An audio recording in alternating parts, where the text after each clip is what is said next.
We're looking this week at the 10th commandment, which was all about an attitude of mind, not so much actions. You shall not covet, Exodus 20:17, your neighbor's house. Shall not covet your neighbor's wife, nor his male servant, and so on it goes, or anything that is your neighbor's. You could call coveting grasping for more. Always that elusive extra that we want to have, and oh man, it's a bondage, isn't it? There's three things about covetousness, so stay tuned. Number one, it is a sin. Well, 10th commandment. Romans 1:28-29. And even as they did not like to retain God in their knowledge, God gave them over to a debased mind to do things that were not fitting, being filled with all unrighteousness, listen to this list, sexual immorality, wickedness, covetousness, maliciousness, full of envy, murder, strife, deceit, evil-mindedness. They are whisperers. It says that men are filled with all manner of wickedness and corruption.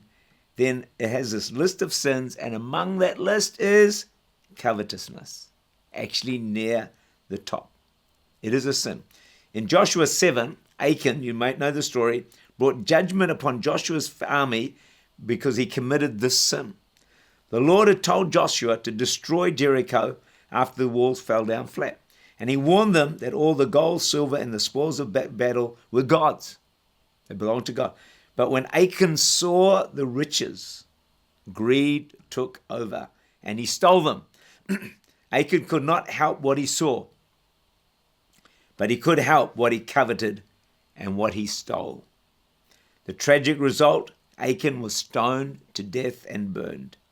He saw, he coveted, and he took, and then he hid.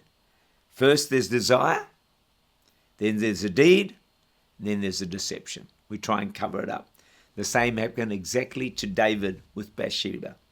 He saw her, he wanted her, he coveted. He sent for her, and then what? He tried to cover it up.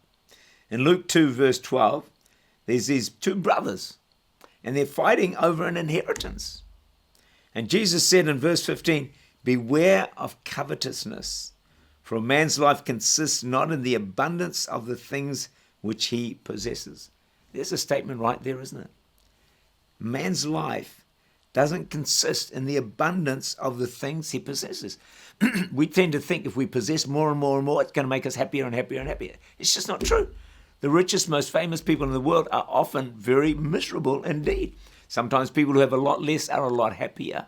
And so covetousness it's a trap in our lives. We think it's going to deliver some happiness. Look, happiness is an inside job. It's not an external job. It's not having out there. It's getting things sorted out in here. That's what brings true happiness, fulfillment, and contentment in our lives. Luke 12, verse 16-20.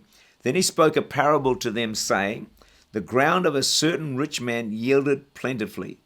And he thought within himself, saying, what shall I do, since I have no room to store my crops? So he said, I'll do this. I'll pull down my barns and build greater. A lot of people doing that. And there I will store up all my crops and my goods. And I'll say to my soul, soul, you have many goods laid up for many years. Take your ease, eat, drink, and be merry. But God said to him, you fool, this night your soul will be required of you. Then whose will these things be which you have provided? Note how the fool talks.